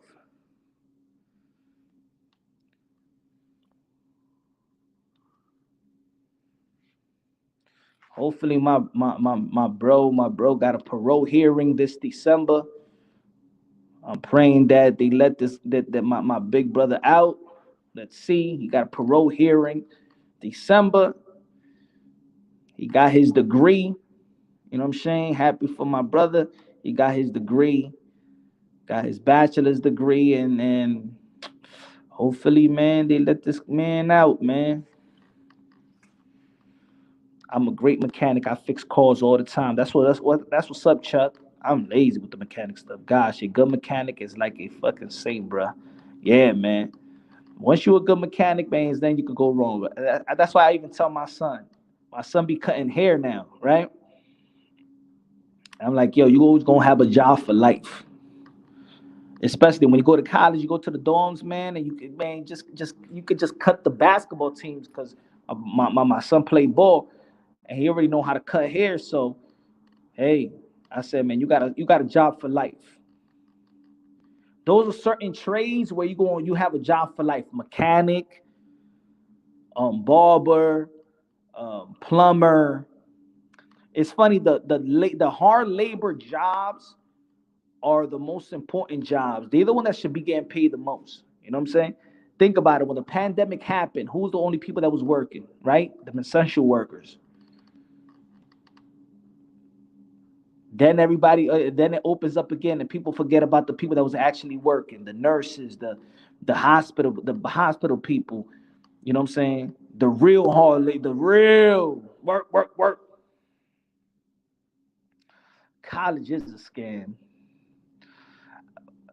To be honest, Lisa Snow, I even tell my son, I said, if you go to college, you just take it as an experience. You know what I'm saying? It's just the experience.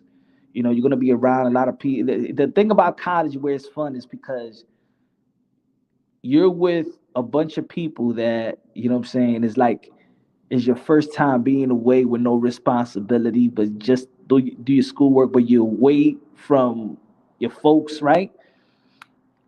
And when you go to college, depending on the college that you go to, you be around different ethnicity. You out the hood or you out your own community, and now you dealing with a lot of people. You know what I'm saying? A lot of different ethnicity, and that's a good experience. I think that college, the dorm life, all that thing is a good experience, and I want my son to experience that. Not necessarily go to college for the degree or stuff like that. Of course, if you go and get some paper, some certificate, go get it. But I just want him to get that experience. But I do believe the college is a scam. I just say get some good grades, all right? Get some good grades. You know what I'm saying? Get that scholarship, because man, you know what I'm saying? Papi don't got it like that, like rain.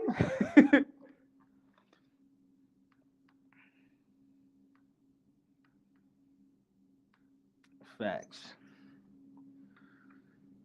I'm in healthcare, so we were working. Shout out to Lisa Snow, essential worker in the building, helping the people out. Hey, yo, Lisa, be real, be real, be real. You a healthcare worker. Now tell us the truth.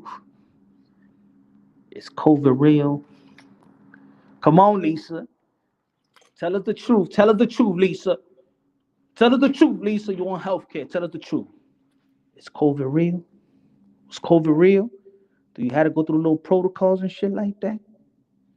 Huh? Huh, Lisa, hey, yo, Lisa, don't worry, ain't nobody gonna know that you right here and punch you in boxing. Were you slanging um uh, uh, um them vaccines? Lisa Snow was hustling vaccines out there. Hey, yo, right here, we got Johnson.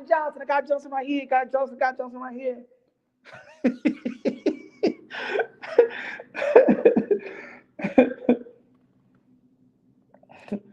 What was the other names? You got Johnson and Johnson. What was the other names? Lisa Snow was hustling vaccines in the hood. Lisa Snow said, super real. A lot of people were traumatized. But what I'm saying is I know that no, I know that COVID was real. What I'm trying to say is was COVID planted and then it spread? Was it that? Like, of course, it's just like the flu. The flu is real. Cancer, we all know the cancer. AIDS, we know that AIDS is real, but AIDS don't come from humans, right?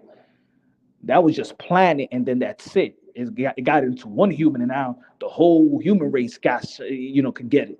But is COVID something that was planted? Come on, Lisa Snow, let us know. You know the hustle. You work in the health department. Come on, Lisa, snitch them all out.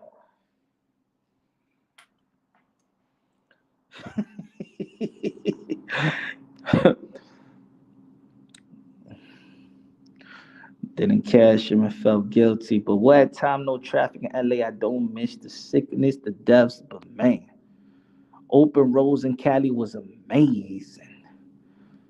You ride a motorcycle too? Charles at the Cheese, you ride the motorcycles?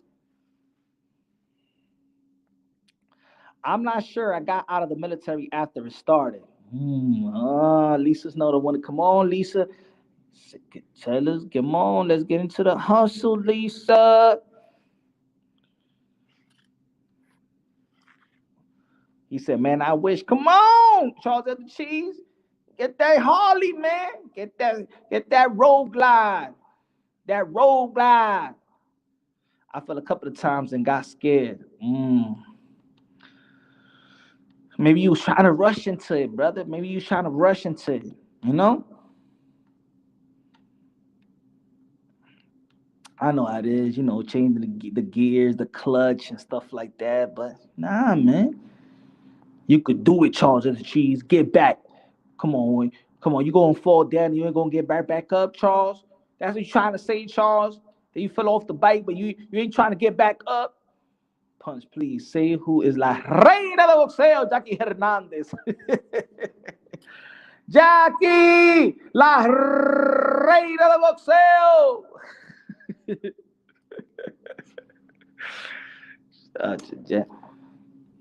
But yeah, man, that was a thing. You say, and I think if you was coming out with COVID video, the YouTube was playing. But anyway, folks, man, they knew more in the military reports were happy October 2019. I was telling folks, Lisa, when everybody was hating on Trump, I remember they reported that in that November. Ain't nobody wanted to hear it. Then the White House gave out a press release early January. Nobody wanted to listen. Then Donald Trump talked about it in the State of the Union speech that was on February 4th. He mentioned it again. Remember, Nancy Pelosi ripped up the speech, and then Nancy Pelosi said, "Don't worry, I could go to China." He was talking about it, and nobody wanted to listen. They wanted to listen to the porn star, right? They were so focused on that the porn star, right? What was her name? Stormy Daniels, right? And listening to the liberal media, they was ignoring what Trump and the White House was saying, and then boom, it came out of nowhere. Nah, people was talking about it. They just wasn't trying to talk about it in the news. But that's for another thing. I don't want to get to the politics of things. Yeah, it was before what people think. It was happening in October and went viral in January and February. Facts. The White House sent the press release. I remember I was talking about it. Wood versus one. And Lisa, they were still trying to avoid it around November. It's really crazy, bro. The forgotten years for real. November 19, January 2022. It's crazy, right? Crazy. What a crazy time. I mean, it changed the world. I think that's when Uber Eats really started popping off. You know what I'm saying? Uber Eats, all these deliveries and stuff like that. Like, people really don't go out to eat no more. People go out to drink more than anything in the world, especially in New York. Like, people really just don't go out and dine out. People just go out to drink. You know what I'm saying? It's so easy to get your delivery. It's so easy to get your food. I think that's what changed the business model of delivery. I feel sorry for the people that not really because I was gonna say I feel sorry for the delivery boys. They used to be just certified for that one restaurant, but now they can get that money. What's the other stuff? Is Uber Eats? What's the other stuff? DoorDash. They was kicking off. Now Amazon is kicking off. I heard you could get paid $100,000 a year working in Amazon now and UPS. Yep. So there was companies that flourished. There was a lot of companies that closed. I know out here a lot of restaurants closed, but a lot of restaurants did open up. People, I know a dude, man, his bar was popping, bro. It was out here in some of the 70, 76, 76 and Second Avenue, man. His bar was good, bro. Pandemic came, man. He lost a lot. Wasn't the same. My boy lost his barber shop because what happened was all the barbers that was cutting hair in his barber shop, they started cutting hair in their house. So when things opened up, they said, F it, why pay rent in the barber shop? And they started being like, I know barbers that now are traveler barbers, like they travel to cut your hair. You know what I'm saying? So things changed, man. Things changed. Some for the good, some for the bad. But I think the pandemic actually exposed the monopoly, though. Like you really don't have to go to work. A lot of people could work from their house, but it's a whole system, right? You need to go to work so you could take your car and you pay gas and you pay tolls and we pay subway transportation, the MTA. But in all actuality, what you really found out, all them big buildings on downtown with all them offices, you could work from your home. Then we saw all the kids going to school. Like my son, he was going to school from home, right? Then you figure out you don't really got to go to school. Everything is a hustle, but everything is connected. You need this to get that. You need that to get this. They don't want you to really go to work. They need you to go to work so you could pay for transportation. Come on, man. You think they're going to lose out all the millions? That's the reason why we go to work. To pay the tolls, to pay the tolls, to pay the gas. If ain't nobody going to work, ain't nobody paying for gas, really. Yeah, everything is manufactured, man. It didn't affect the kids. It actually did. You know what? It actually did, because my son was a straight A student ever since kindergarten, bruh. And then the pandemic happened, and he just couldn't be focused at home. Like it was too comfortable. He even wanted to go back to school. So now my son is a straight A student once again. He did get a B. He did get a B plus, but we're gonna be working on that B plus. It gotta be A. And my son is right back to honor roll status, man. It's still early, but do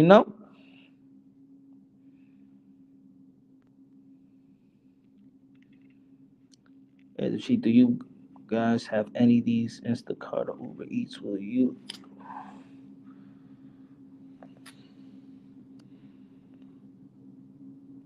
But it's getting kind of late, man. I want to get my avocado sandwich.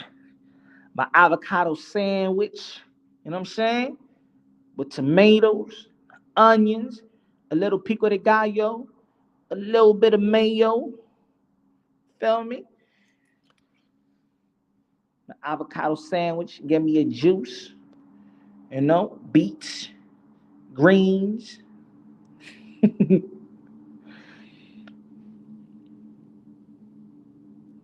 Where's the bacon? Nah, no bacon. No bacon on the avocado sandwich. No bacon. I did have carne cerdo earlier. I ain't eat pork since 2015. And this year I ate pork twice. I'm losing it, yo. I gotta go back into my healthy stuff, man. I'm losing it. I ain't eat pork since 2015, almost 8 years. Pico over guac. A little bit of pico de gallo, onions, tomatoes, avocado, little bit of mayo. That's my shit. Yeah. I used to be vegan, so I got used to eating that. Get my lentil soup from Trader Joe's as well, because I'm lazy. Get the lentil soup from Trader Joe's. Lentil, I eat half of it. Later on the next day or in the night or whatever, eat another half of it. I don't eat pork, says Lisa Snow. Yeah, pork is no good, but I want some carne celo with arroz con guandule, potato salad. Oh, yeah. And the meat grease all over the rice and stuff like that. Oh my God, it's good. Man. I'm a foodie, man. I love food, man. I love food. I'm real Italian, like real Italian food as well. From an Italian, there's a good restaurant out here. It's in Bleecker Street. It's a good Italian, not the fake Italians. Good Italian. Pork is good for skinny people. Yeah, we're getting hungry right now. What about pork? What about pork con moro or steak? Steak encebollado. Steak encebollado con moro. Ay, ay, ay.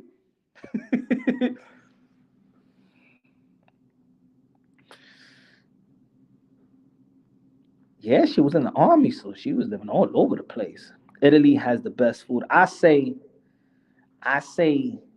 Caribbean Spanish is always going to be my favorite. I love Caribbean Spanish. I love authentic Italian food. I do love authentic Mexican food. Um, and I love authentic Jamaican food. I've grown to love Jamaican food a lot. I love the season of the cabbage. Let me get, what I'm saying, seasoned cabbage. Um, I like, to be honest, I like their stew chicken just as much as my Dominican stew chicken.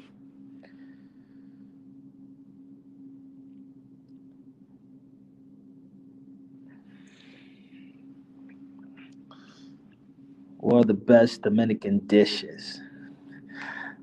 Oh man, it depends. Man, just give me, if it's one meal before, like when they give the death row, the people on death row, they give them, what's your last meal you want to eat? They tell me, give me your last. I gotta order my last meal. Sheesh.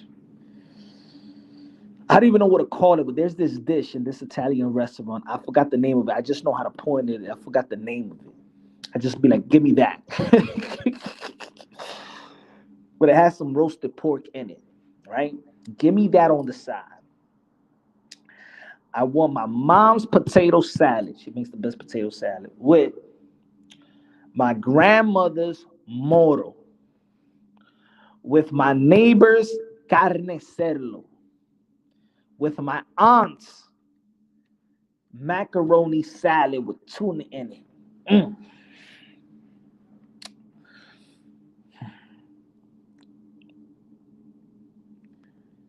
Um,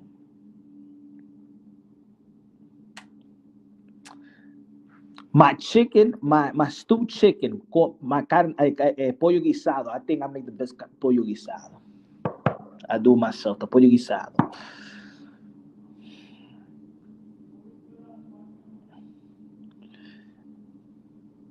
and I think I'll be good with my boy's mom's collard greens. Mm, mm, mm. Yo, I'm gonna say it like this. My boy's mom, she make the collard greens so good that you forget about eating the chicken. That's how good she made the collard greens. She makes the collard greens so good that you forget to eat the meat. Give me Tiffany's collard greens. Give me my Jamaican April. It's one of my homegirls, April. She had a restaurant and stuff like that. A Jamaican restaurant. And her cabbage with macaroni with the she gives me the macaroni. She gives me the macaroni, the baked macaroni, and she puts oxtail sauce. Her oxtail sauce all over the macaroni. Ay, ay, ay. Tenga hambre ahora.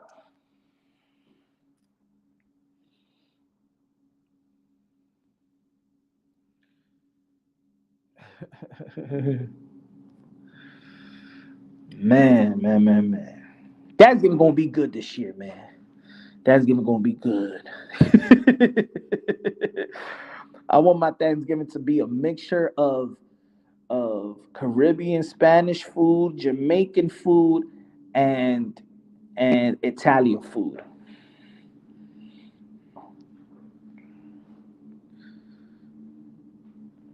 I can eat any kinds of greens. I like them all. But I like the collard greens with the cabbage and the macaroni and cheese, the baked macaroni and cheese with oxtail sauce on top of it.